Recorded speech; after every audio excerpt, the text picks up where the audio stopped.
Cumprimentamos a todos nossos queridos amados irmãos em Cristo Jesus com a paz do Senhor. Com alegria, vamos iniciar a lição de número 9, extra, onde estudaremos o título Jó, a inescrutável sabedoria de Deus.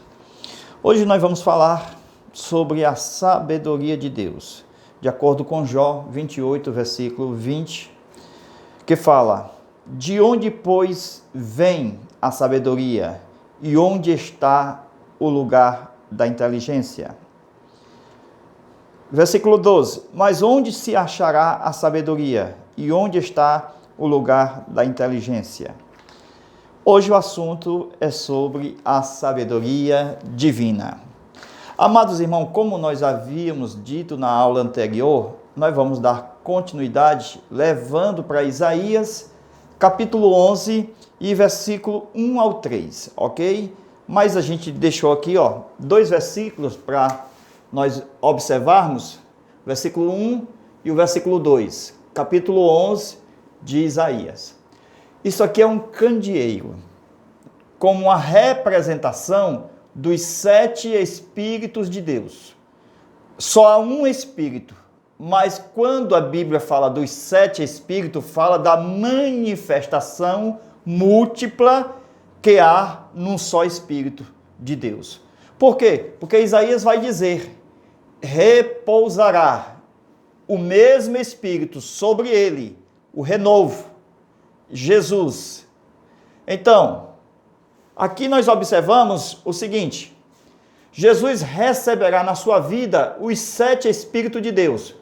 Veja aqui, nas hastes do candeeiro. 1, 2, 3, 4, 5, 6 e 7. São 7 hastes no candeeiro. A principal, certo? A do meio. Quando a Bíblia diz repousará sobre ele, Jesus, desde o seu nascimento, o Espírito de Deus, veja que Isaías 11, 2, diz lá: o Espírito do Senhor Jeová é o Espírito do nome. Amém? Eu vos dou o meu nome, autoridade, poder. O Espírito de sabedoria, o Espírito de inteligência, o Espírito de temor, o Espírito de conselho, o Espírito de fortaleza e o Espírito de conhecimento. Quando nós estamos falando sobre Jó, estamos falando sobre a sabedoria divina. E dentro do Espírito único de Deus, nós temos a diversidade múltipla na atuação do homem, os 7 Espíritos de Deus. Por exemplo, nós temos o caso de Sansão. Onde estava o mistério de Sansão? O mistério de Sansão estava aqui. Lembra o mistério de Sansão? Deixa eu desenhar aqui, o candeeiro de cabeça para baixo. Isso aqui, meus irmãos, quantos? Não são 7? 1, 2, 3, 4, 5, 6. Melhor. 1, 2, 3, 4, 5, 6, 7. Como está invertido, é a mesma coisa. Ok? Então veja que nós temos aqui, este cabelo, tipologicamente, o candelabro investido. Por que a gente diz que é o cabelo? Tipologicamente, porque havia 7 tranças. Isso aqui é a revelação, viu, irmãos? Porque havia 7 tranças no cabelo de quem? Do Sansão. E aonde estava o Espírito de Deus? Simbolizado aonde? Nas 7 tranças. Quando Dalila cortou o cabelo, então tirou todo o mistério que ele tinha com Deus. Levando para cá, os quatro ministérios do Espírito de Deus dentro da área de sabedoria, que são 4, veja, presta atenção, 1, 2, 3 e 4. Sabedoria, 1. 2, inteligência. 3, conselho. 4, conhecimento. Todos esses são da mesma área de sabedoria. Amém? Então, dos 7 Espíritos de Deus, 4 são da área de sabedoria. Aí a Bíblia diz que o povo sofre por falta de conhecimento. Porque a maioria da plenitude do Espírito está na área de sabedoria. São 4 na área. E se são 7, então tem mais do que a metade. Então, vamos começar a nossa aula? Vamos lá. Isaías capítulo 11, versículo 1 ao 3, fala dos 7 Espíritos na pessoa de Jesus. Isto é, as manifestações do Espírito de Deus. Então, 4 são da área de sabedoria, que nós já definimos. 1, sabedoria. 2, inteligência. 3, conselho. 4, conhecimento. Então, veja que esse Espírito, na sua diversidade, manifestação em Cristo, quando ele vai nascer, quando ele vai ser batizado nas águas, e o seu trabalho de ministério, o Espírito de Deus estava na vida de Jesus. E de acordo com as manifestações que havia necessidade na vida de Jesus, então o Espírito do Senhor ia vindo como sabedoria, de conselho, de conhecimento, porque é assim, meus irmãos, presta atenção, Jesus ele tem os 7 Espíritos de Deus, porque ele nunca pecou, então se manifestou na sua plenitude. Então, o nome, esse aqui, veio para onde? Para o nascimento. Então, quando Jesus foi gerado aqui, no ventre de Maria, ele foi gerado pelo nome do Senhor. O Espírito do Senhor Jeová está sobre mim. Amém? Maria disse. Então, percebe que o de sabedoria, que é o próximo, estava com Jesus quando Jesus foi para onde? Para o templo. O de inteligência foi quando Jesus estava onde? No deserto, vencendo as tentações de Satanás. O de temor é quando Jesus foi batizado nas águas. E o de conselho lá, o número 3, foi quando exatamente Jesus ele foi lá para o Monte das Oliveiras, o Monte da Bem-aventurança, quando ele pregou o Sermão da Montanha. É o espírito de conselho. O de fortaleza, lá aqui em cima, que está próximo do conhecimento, o de fortaleza é exatamente para ele levar a cruz. Precisou ser forte. E o de conhecimento é exatamente o que Jesus precisou para ensinar e para atrair multidões. Veio até fariseu e sumo sacerdote. Glória a Deus. Veja que o Espírito do Senhor, o primeiro do nome, estava sobre Salomão. Porque a rainha de Sabá, quando soube da fama de Salomão, veio ter com Salomão. Mas não foi simplesmente por causa da fama. Ninguém vai atrás de alguém só porque tem fama. A fama tem que estar ligada, glória a Deus, à sabedoria divina. Então Jesus tinha sabedoria e a fama dele percorria por todo a Galileia, a Judeia.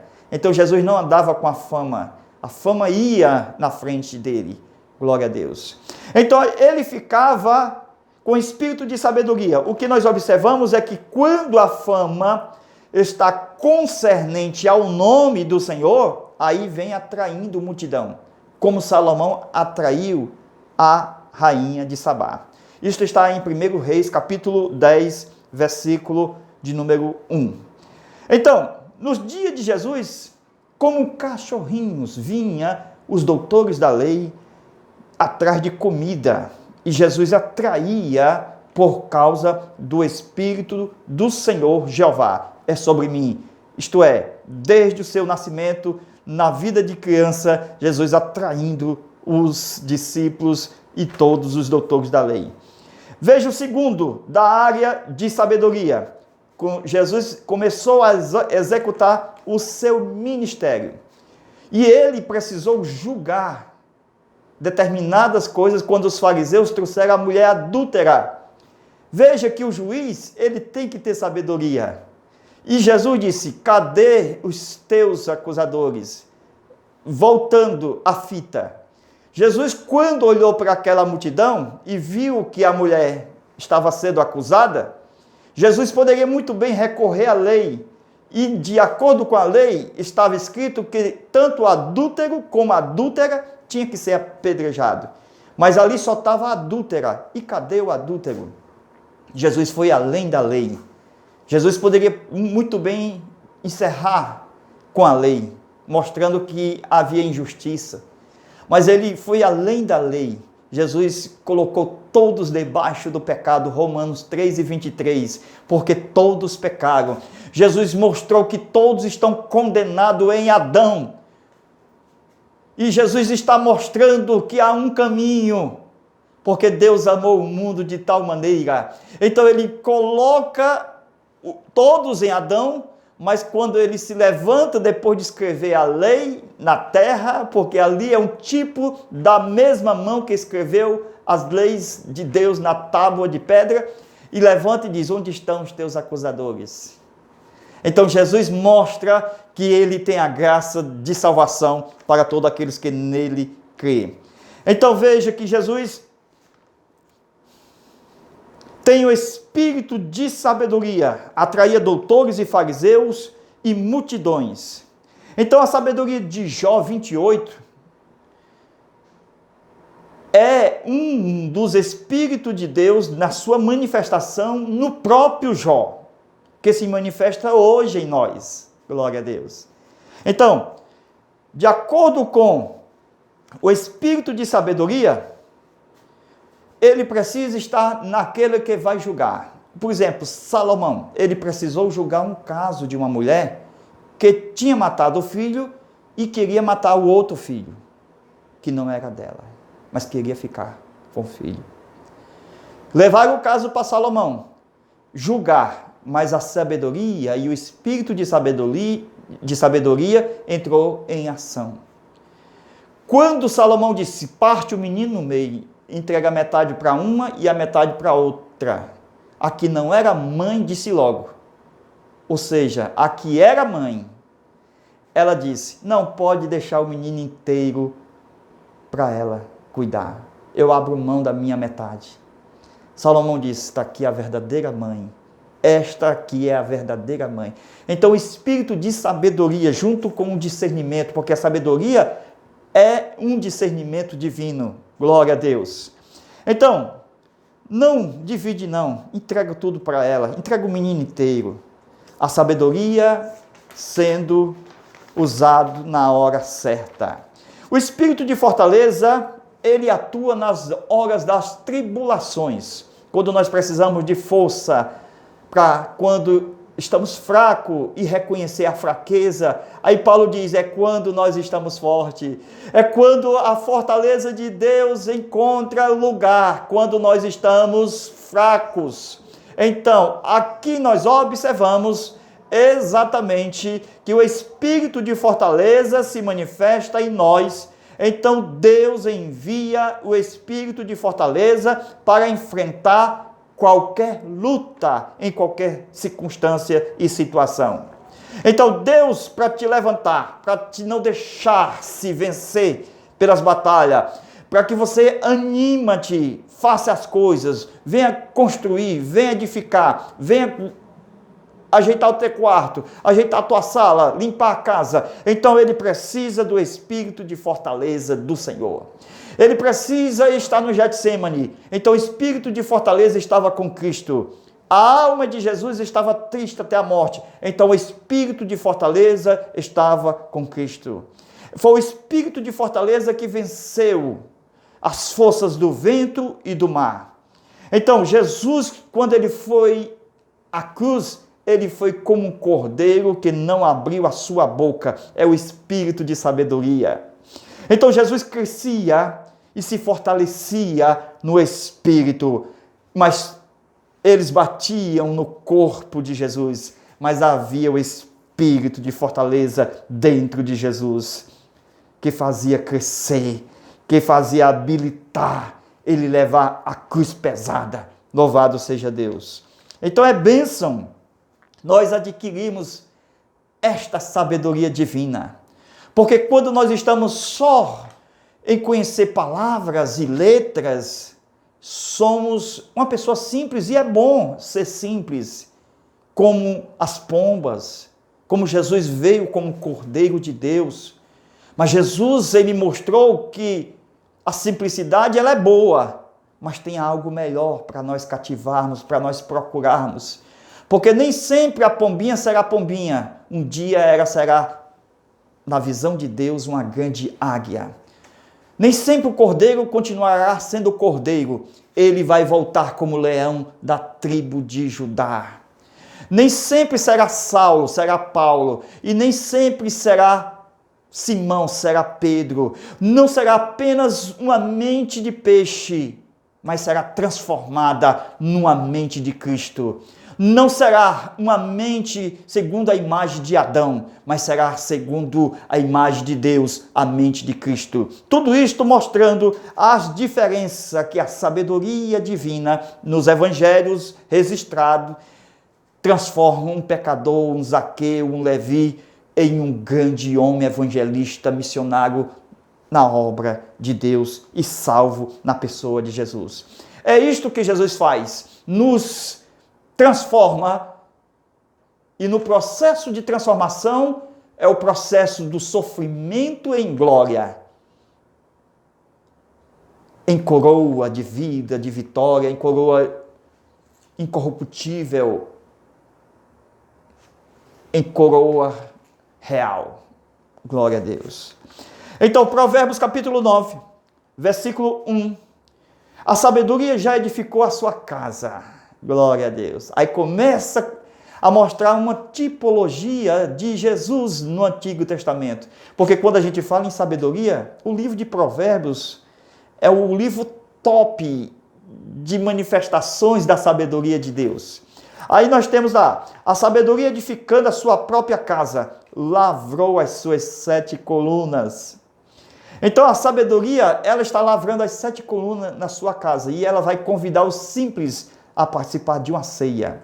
E a Bíblia diz que essa sabedoria tem criadas. Então ela está fazendo o papel de quê? De uma sacerdotisa.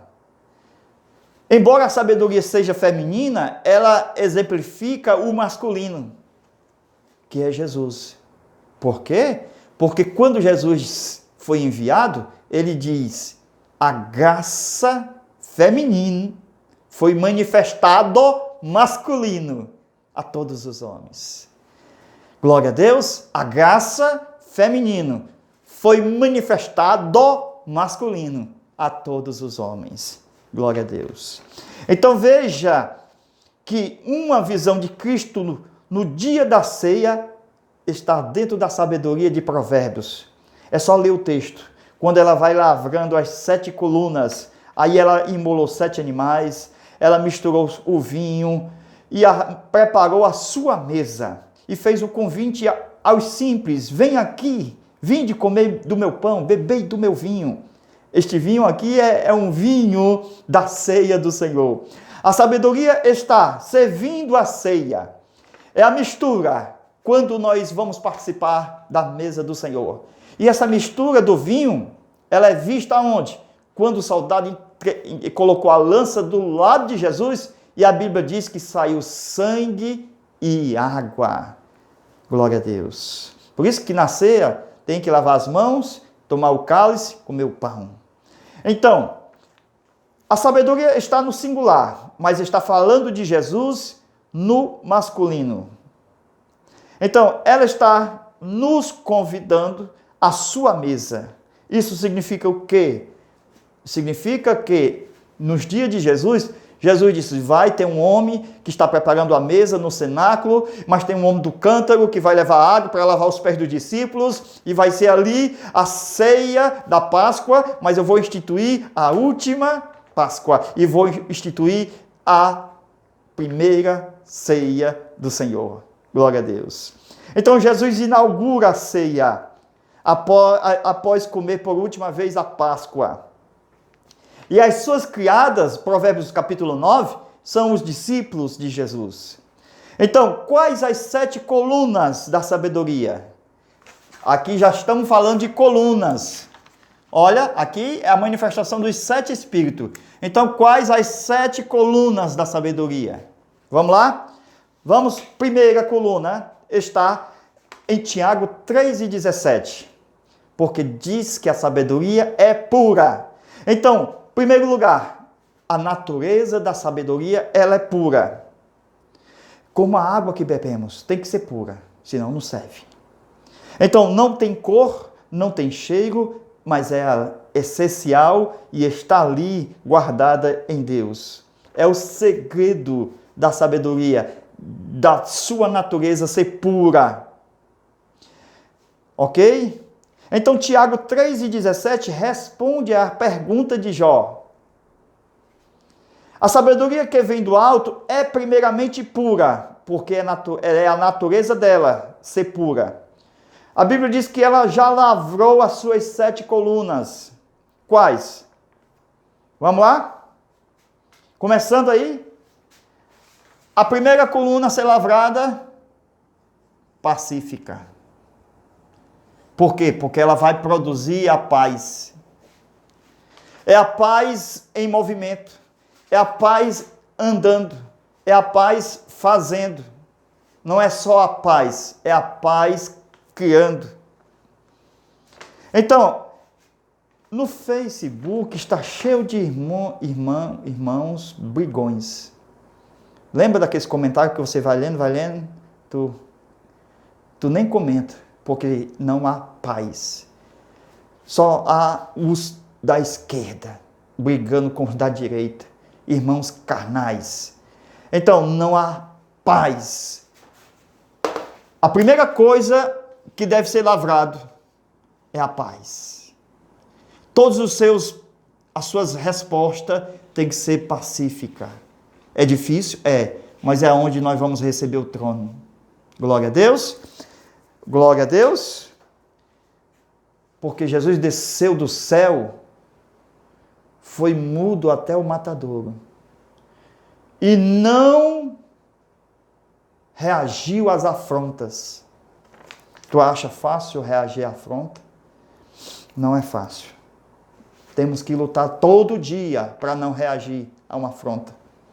Então, quando a gente começa a ler aqueles comentários daqueles irmãos, chutando o pau da barraca, quebrando, então, não há sabedoria em nenhum deles. O diabo está por trás da malícia. Porque é terrível, meus irmãos, essa questão de dissensão, de contenda. Porque a pessoa está lutando no coração. Não é simplesmente um debate, mas é um espírito demoníaco que causa dissensão. E a pessoa no seu coração está irado contra aquela pessoa. Então, o texto diz pacífica, porque é a paz executando, atuando, realizando, fazendo. E a Bíblia diz que ela tem 7 colunas, e a primeira é pacífica. Porque se não tiver paz, pode ter certeza, barraqueira. Ou tem paz ou é barraqueiro. Não pode ser os dois ao mesmo tempo. Diante de uma revelação que nós temos na Bíblia, pura, singela, simples e profunda, muitas pessoas vão se mostrar contundente, contendendo. Não, eu sei, isso aí está errado. A maioria vão querer contrapor, vão querer ostentar. Eles não têm paz, não são pacíficos, não são sábios. Eles não lavram nada. Eles não têm disciplina, porque lavrar é disciplina, é educação, é considerar. Amém? Tudo isto está incluído em lavrar, gastar dinheiro, é você pegar o seu tempo, investir na comunhão, investir na amizade, é fazer investimento, porque você está lavrando. Nós estamos falando da primeira coluna, pacificação. E a segunda coluna é exatamente o quê? Quando a pessoa é submissa. Esta aqui é a segunda coluna. Tem pessoas que só tem essas duas, mas ainda falta mais 5. Se são 5 colunas, são 7 colunas. Falei de uma, vamos falar da segunda. Então, vamos lá? A primeira é pacífica, a segunda é submissão. Quando o patrão tem um empregado e que fala uma coisa para ele fazer e ele vem com 5 coisas diferentes contra o patrão, ele já está no negativo. E com isto ele não vai muito longe. Então, assim são os filhos, mesmo ele tendo razão. Mas se ele não disser sim, senhor, se ele não obedecer, Deus não vai usá-lo. Por quê? Porque está escrito que Deus, ele precisa, Deus, ele vai atrás de quem é obediente. Sara, diga que é minha irmã. Mas dizer, eu sou a mulher, não sou irmã. Mas diga. Deus vai pegar o Abraão. Porque a Sara está submissa a ele. Quem está de trás da palavra dela é o Abraão. Então, veja, presta atenção. Então, a pessoa obedece a Deus e atrai a bênção. Então, isto é de quem tem sabedoria. A bênção corre atrás de quem é obediente. Então, você tem uma missão do seu chefe, do seu patrão, do seu pastor, e você se submete a isto por amor e diz, sim senhor, eu vou, eu irei, mesmo tendo alguma coisa para fazer. A bênção corre atrás do obediente, glória a Deus. Então, quando a pessoa não é submissa, ela não é sábia. Isto quer dizer que ela não está lavrando a segunda coluna. Então, ela tem que amar o que ela está fazendo debaixo da sua autoridade. Porque ela tem que saber que aquela pessoa, o seu patrão, o seu pastor, Deus lhe deu sabedoria. É de onde Deus vai trazer o seu pão, o seu mantimento. É de onde Deus vai trazer a sua bênção. Tudo debaixo da missão que Deus deu ao patrão. E você tem a missão que o patrão lhe deu. Então o servo verdadeiramente não faz só o que o Senhor lhe manda. Ele faz muito mais. Ele faz alguma coisa e alguém diz, mas o seu pastor não mandou. Mas eu sei que é para fazer, então eu faço. Este é o servo útil. Mas aquele inútil, não, só faça se o pastor mandar. Esse, diz a Bíblia, que é igual o hipócrita, só faz o que a letra manda, o que diz a lei. Então, a terceira coluna, vamos lá? É a coluna da obediência. É o Senhor que manda, é o Senhor que ordena, o meu líder é quem pede para mim ir, eu tenho que ir. Então, Jesus até elogiou aquele Senhor que disse assim, eu tenho soldados à minha disposição. Eu digo a esse vai, ele vai. Eu digo a esse vem, ele vem. É isso que Jesus quer. Aleluia. Obediência. Então, Provérbios capítulo 9, versículo 1. Veja. A quarta, cheio de misericórdia.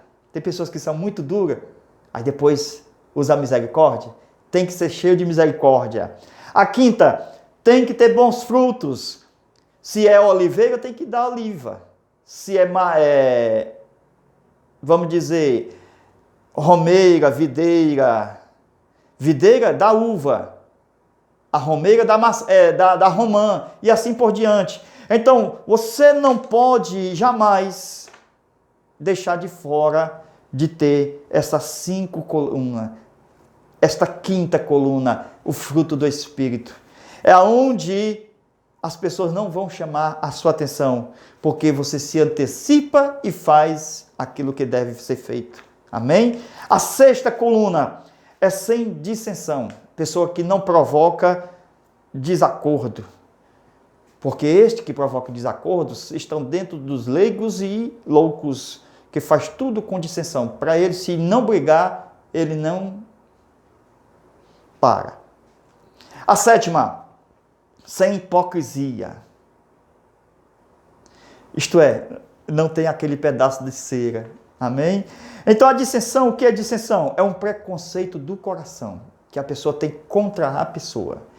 Se ela tem esse espírito de dissensão, ela não vai só discutir, ela vai ter uma ira no coração contra aquela pessoa. Então a dissensão é um espírito que provoca rebeldia.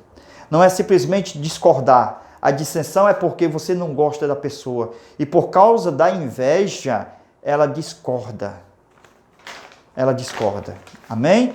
Deus abençoe, Deus guarde. Já chegamos aí 30 minutos de aula, quase, né? Vamos para a nossa lição de número 10. Glória a Deus. Vamos ver aqui a próxima lição. Lição de número 10. Veja aí. A última defesa de Jó. Amém? Deus abençoe e até lá, querendo Deus.